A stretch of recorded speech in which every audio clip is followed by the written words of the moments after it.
Olá, bem-vindo ao nosso canal Central Filosófica, você que clicou neste vídeo. Esse vídeo eu quero chamar você para acompanhar uma contribuição do professor Paulo Fábio, ele que é cientista político e professor da Universidade Federal da Bahia. Ele falou a respeito desses conflitos que estão ocorrendo atualmente no Oriente Médio, envolvendo Israel e Palestina. Perguntei para ele quais são as razões desta guerra, os motivos, se são razões políticas, religiosas, se tem um vilão, se tem um mocinho nessa história, se é todo mundo vilão, enfim. Coloquei essas questões para ele. Confira aí a contribuição do professor a este respeito. Olá, eu deixo aqui aos inscritos do canal Central Filosófica um vídeo que gravei a pedido de João Aparecido, a quem mando um abraço, sobre o atual conflito no Oriente Médio. Peço desculpas a vocês por em alguns momentos recorrer a um texto que eu escrevi, ficar lendo esse texto, justamente para não fugir ao eixo das questões que João me formulou. Saudações.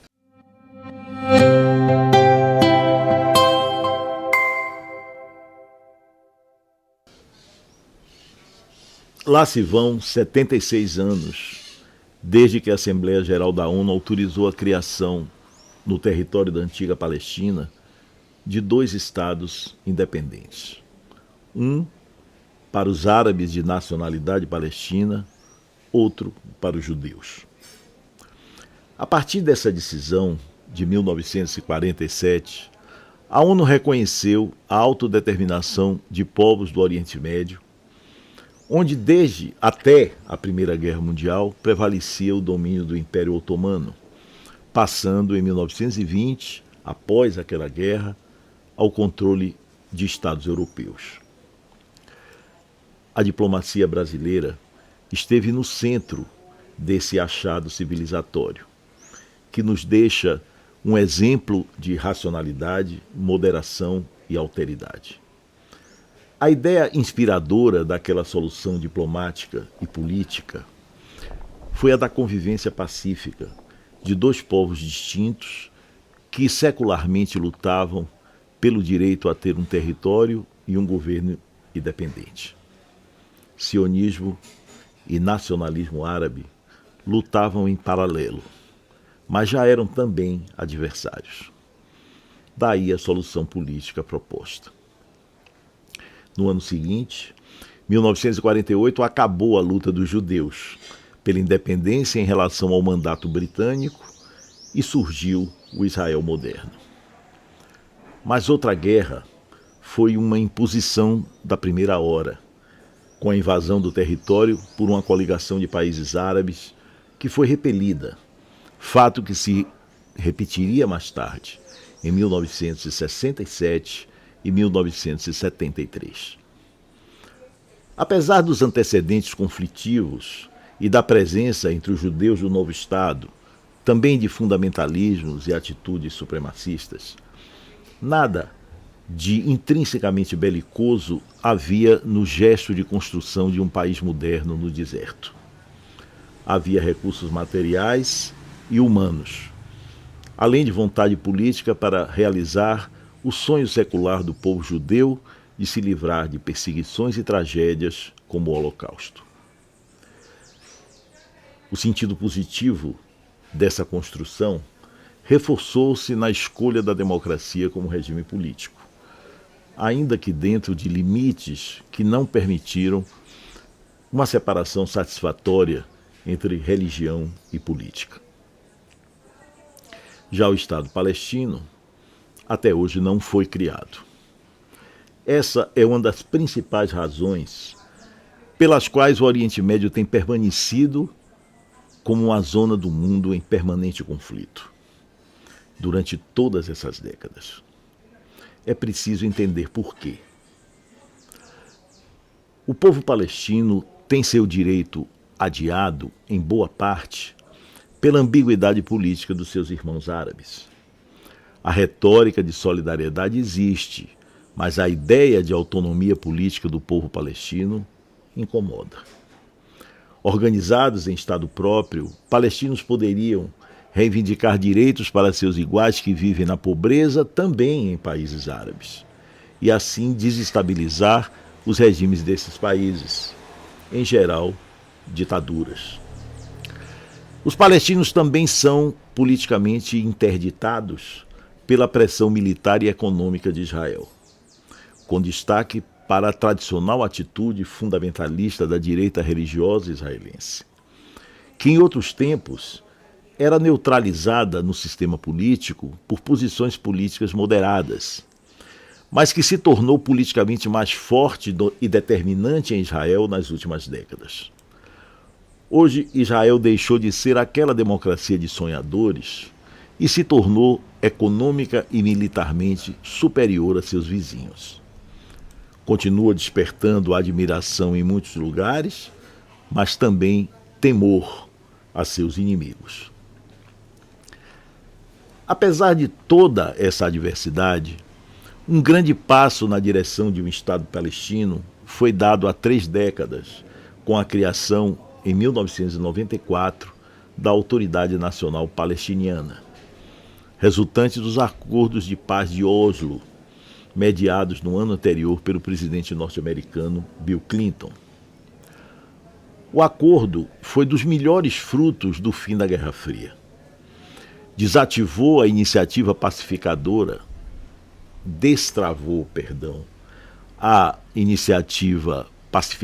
de líderes judeus e palestinos. Destaque para a decisão da OLP, Organização para a Libertação da Palestina, liderada por Yasser Arafat, de renunciar à luta armada. E para as de governos de Israel, liderados por Shimon Peres e Yitzhak Rabin, de encerrar ocupações de territórios palestinos e a política de instalar novas colônias ali.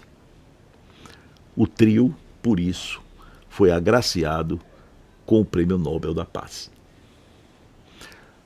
Acontece que, desde então, forças extremistas do lado judeu e do lado palestino, conflitos étnicos e religiosos, interesses econômicos e geopolíticos de outros estados da região, árabes e não árabes, como o Irã, bem como de potências econômicas e militares, têm conseguido torpedear a concretização completa do objetivo perseguido pela resolução da ONU. O israelense Yitzhak Rabin foi assassinado menos de 2 anos depois dos acordos de Oslo. O egípcio Anwar Sadat teve o mesmo destino, por ter assinado um acordo de paz reconhecendo o Estado de Israel. Arafat, apesar de ter se autoimposto um isolamento em busca de segurança máxima, teria morrido envenenado. Extremistas judeus, muitos agindo como prepostos do Estado, cometem repressão, segregação e ocupações violentas e criminosas sobre a população e territórios palestinos. Terroristas invocam de modo espúrio o povo palestino para cometer crimes hediondos contra cidades, fazendas e populações civis israelenses. Comparações entre esses atos nefastos, no sentido de julgar quem seria o mais culpado, acabam sendo sempre complacências enviesadas, reféns de guerra de narrativas. No último dia 7, ocorreu, como sabemos, um dos mais infames episódios desse conflito. O odioso ataque do grupo terrorista Hamas sobre o território de Israel. A carnificina tende a prosseguir com a retaliação israelense, que já começou, mas cujas dimensões ainda não são conhecidas. Em tempos de ousadia do Hamas e de um Netanyahu radical, cativo da extrema-direita, não é exagero dizer que tem predominado, na política do Oriente Médio, a associação negativa entre política e guerra, associação que reproduz extremismos, enfraquecendo a associação positiva entre política e diplomacia, que produz moderação. Belicismo, fundamentalismo e racismo, penetrando aos poucos nas estruturas jovens do Estado de Israel e minando sua democracia política, bem como o terrorismo que se espalhou como praga no mundo árabe, onde em geral estava ausente a democracia, nada disso pode ser posto na conta da aliança civilizatória entre política e diplomacia. Essa conta resulta da antipolítica, da subordinação da política e da diplomacia a outras lógicas, que se tornaram hegemônicas em diversos países, alguns de algum muito peso, para bem além do Oriente Médio. Fundamentalismos foram e estão sendo estimulados e manipulados por elites e oligarquias endógenas, apoiados e armados também por agentes de guerras frias, antiga e nova. A gramática da antipolítica é inclemente perante qualquer movimento de paz, ainda que precário. Por isso Hamas atacou Israel agora, quando se esboçava um acordo parcial entre Israel e alguns países árabes. Um flanco que esse entendimento limitado de Israel, Arábia Saudita e outros estados, sob os auspícios dos Estados Unidos, abriu ao terrorismo, que tem por trás o Irã, foi ignorar os direitos políticos dos palestinos a um Estado independente, como também a necessidade desse mesmo povo de ter horizontes econômico e social mínimos. Erro a ser corrigido e que não pode ser cometido por democracias ocidentais, Brasil incluído. A mesa de negociação excludente abriu flanco ao terrorismo também porque ajuda a enfraquecer sobremaneira a liderança moderada da autoridade palestina e a expõe, na Cisjordânia, a uma derrota eleitoral para o Hamas, potencialmente tão funesta, se houver, quanto a que sofreu na faixa de Gaza. Um dos traços mais miseráveis do atual cenário daquela região é justamente a virtual desmoralização de líderes e partidos moderados, que aparece como risco iminente a cada êxito temporário dos extremismos. A aliança trágica no século passado entre Guerra Fria e nacionalismos encaixotou o vislumbre da ONU e deixou, como fantasma insepulto, um rastro macabro que volta hoje a nos assombrar. Não há desafio mais importante e atual do que impedir tal aliança entre guerra e antipolítica de se restabelecer como ordem mundial. Para não ser palavra vã, para que paz não seja uma palavra vã, a tradução do desafio em objetivo positivo é a constituição de alianças que reatem laços entre política e diplomacia para dissuadir lógicas soberanistas do seu desejo primário de moldar as relações internacionais. Se há ou se pode haver alternativa à ONU como centro de operações dessa missão civilizatória, essa alternativa é até aqui invisível.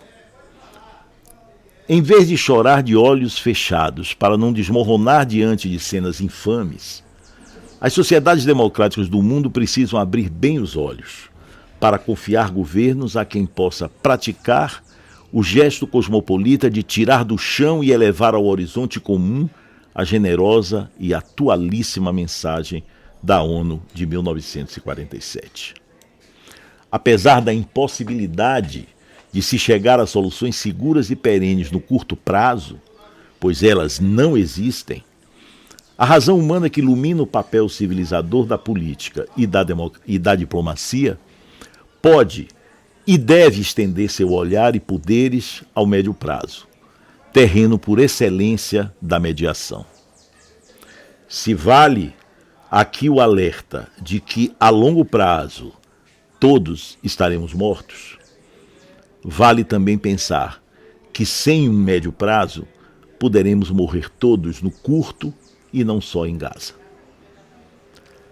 no curto prazo, o que temos é, de fato, o pior dos mundos. Nesse curto prazo, cabe aos políticos e diplomatas práticos encontrar modos de reduzir apenas as perdas e os danos humanos.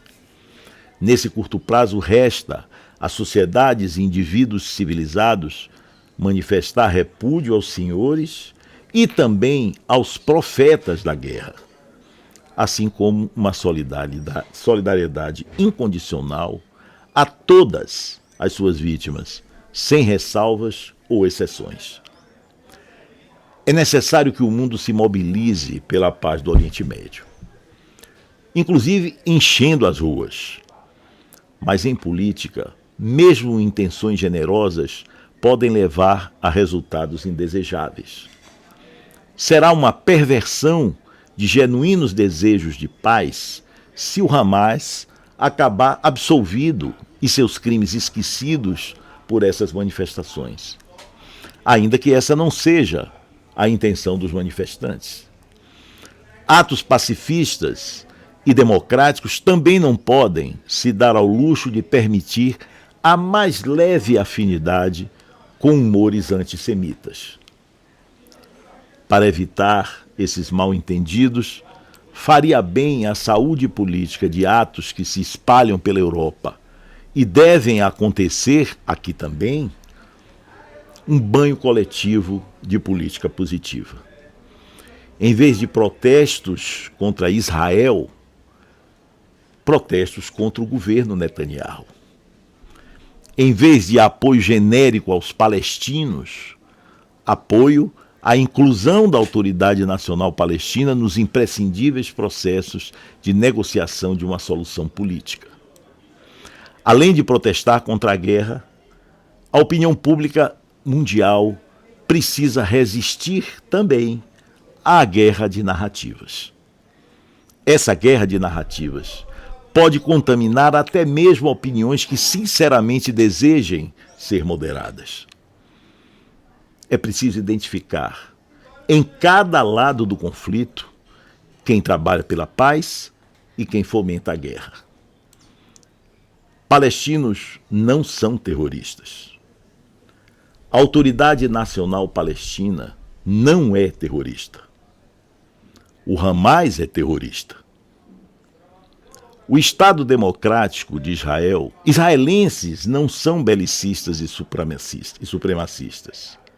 O Estado Democrático de Israel não é belicista e supremacista. O governo de Netanyahu é.